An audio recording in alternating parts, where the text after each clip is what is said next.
Satan. Satan stands in Christianity as the ultimate force of evil, described as a being who opposes God on every level and aims to pull souls away from him, corrupt what is good, and twist anything that keeps people spiritually grounded.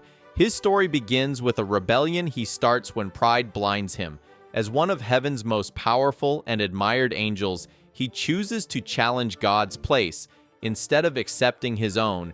That decision leads to his expulsion from heaven forever, and from that fall, he becomes a figure fueled by anger, pride, and a need to harm anything tied to God. His goal is simple: look for fear, doubt, and weakness, then use them to push someone toward choices that feel harmless at first, but end up causing real harm.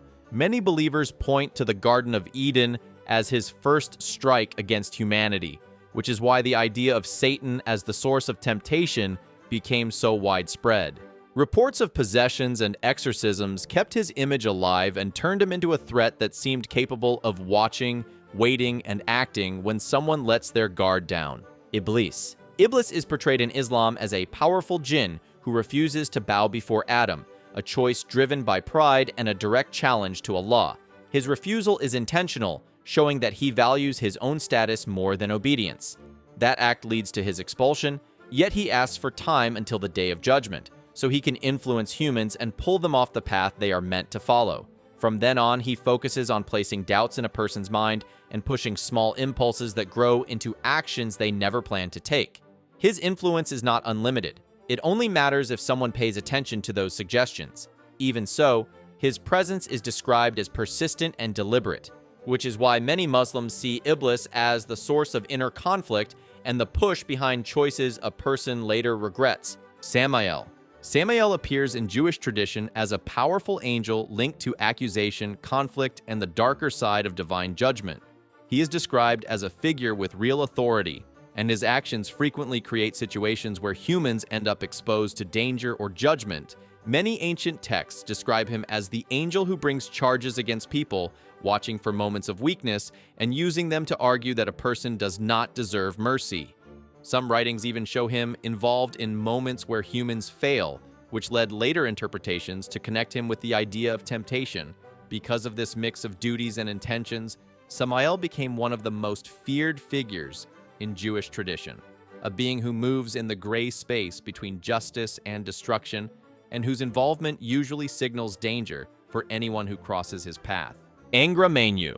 Angra Mainyu appears in Zoroastrianism as the pure embodiment of destruction, a being whose entire purpose is to oppose Ahura Mazda and poison everything that represents order, truth, and goodness. He is described as the source of chaos in the world, responsible for sickness, decay, and any force that weakens life. His presence creates a constant struggle between what protects life and what tears it apart, which is why followers of the faith see existence as a battle between two realities that cannot coexist. Angra Mainyu's influence is shown through anything that twists what should be pure or turns strength into weakness. His role sets the foundation for later ideas of a cosmic enemy, and in this tradition, his goal is clear: bring disorder to every part of creation and undermine everything Ahura Mazda sets in motion. Mara. Mara is introduced in Buddhism as the force that tries to stop a person from reaching clarity, using fear, desire, or distraction to pull someone away from the path toward awakening. His most famous moment happens when he confronts Siddhartha under the Bodhi tree, testing him with threats, illusions, and temptations in an attempt to break his focus. Mara's influence shows up as sudden thoughts that break focus and push a person toward choices that weaken their resolve, especially in moments when they are closest to making real progress. Because these tactics feel familiar to anyone who has struggled with self-control, Mara is often described as an enemy that works from inside the mind rather than from outside. His presence represents every impulse that slows progress, and in Buddhist teaching, he appears whenever someone gets close to real change. This makes him a persistent obstacle, one that waits for moments of hesitation and tries to turn them into permanent setbacks. Asuras and rakshasas. Hinduism does not center its idea of evil on one figure, but it does contain beings that fill the role of a dangerous opponent. The most common examples are Asuras and rakshasas, powerful entities that appear in many stories causing chaos or trying to overwhelm the forces that protect balance. These beings are not evil in the same fixed way as a single devil. Their stories show ambition, rivalry, and moments where they challenge the gods directly. Some are described as masters of deception or violent strength, using their abilities to push the world into disorder when they gain power. Others appear as enemies of specific gods and look for any chance to rise at their expense.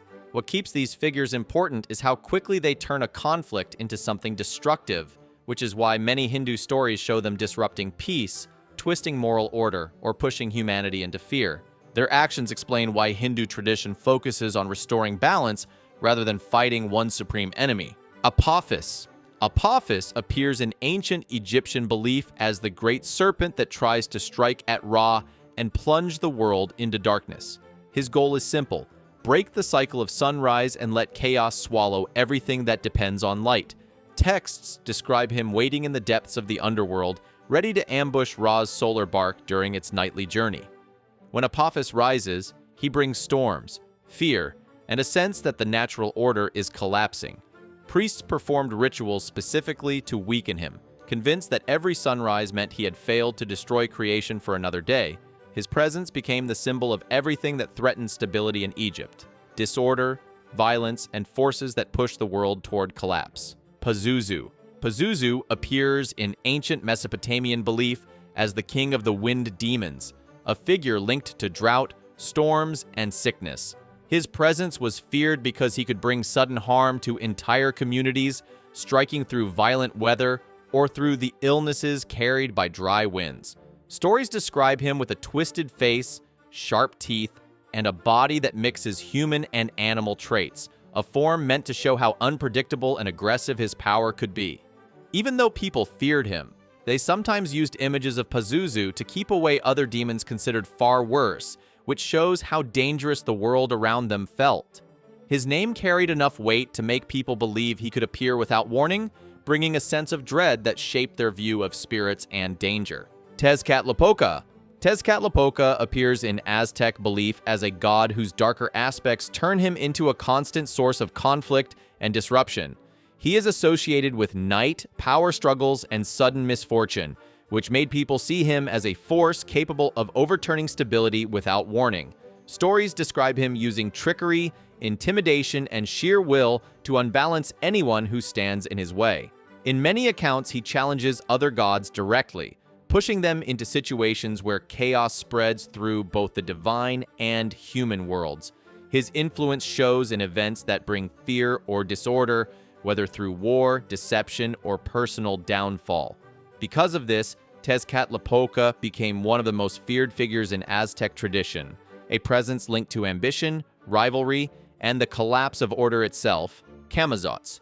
Camazotz appears in Mayan tradition as a creature of the night linked to death, fear, and sudden attacks from the darkness. He is described as a bat-like being with a sharp snout and blades for claws, a form meant to show how easily he can tear through anything in his way. Stories place him in the underworld, where he waits in spaces filled with shadows and traps that catch anyone who enters without caution. His most famous appearance is in the Popol Vuh, where he confronts the hero twins inside the House of Bats, a place where a single mistake meant being struck down instantly. Camazotz became a symbol of dangers that hide in the dark, the kind of threat that cannot be reasoned with and gives no warning before attacking. Chernobog. Chernobog appears in Slavic tradition as a dark figure, associated with misfortune and forces that break stability. Sources describing him are few, yet they consistently link his name to outcomes people fear: illness, conflict, and events that turn daily life into chaos. Later interpretations portray him as a presence that brings ruin wherever he gains influence, and many stories frame him as the power behind moments where luck collapses without warning. His image grew over time into something closer to a destructive spirit, one that thrives when order weakens and people have no control over what happens next. Even though his exact nature is debated, Chernobog remains one of the most unsettling figures in Slavic belief. Prince of Darkness.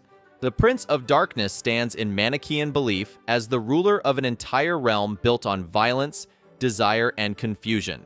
He commands armies of destructive beings whose only purpose is to invade the world of light and pull living souls into his domain.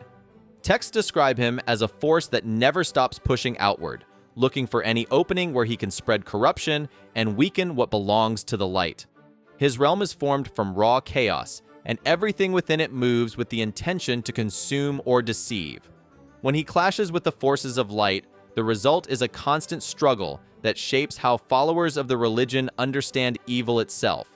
The Prince of Darkness does not hide or negotiate. He advances, overwhelms, and traps anything he reaches.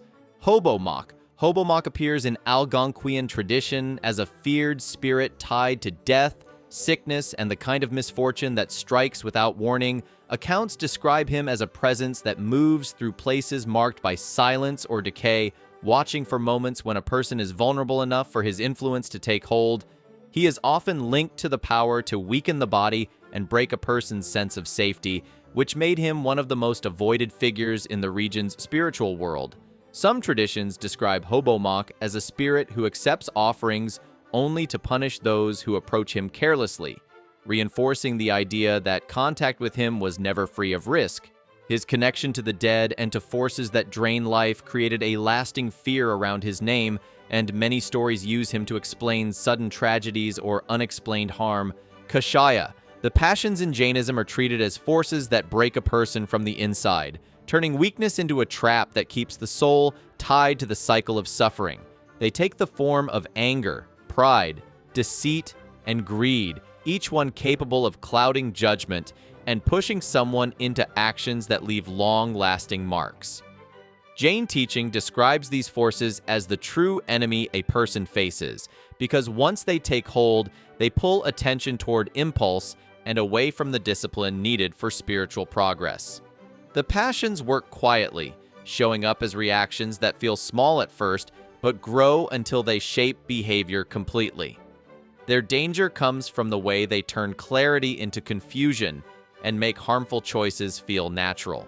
In the end, every one of these figures shows how different cultures tried to explain the darkest forces they feared. If you want to explore more hidden sides of religion and myth, make sure to stay with the channel.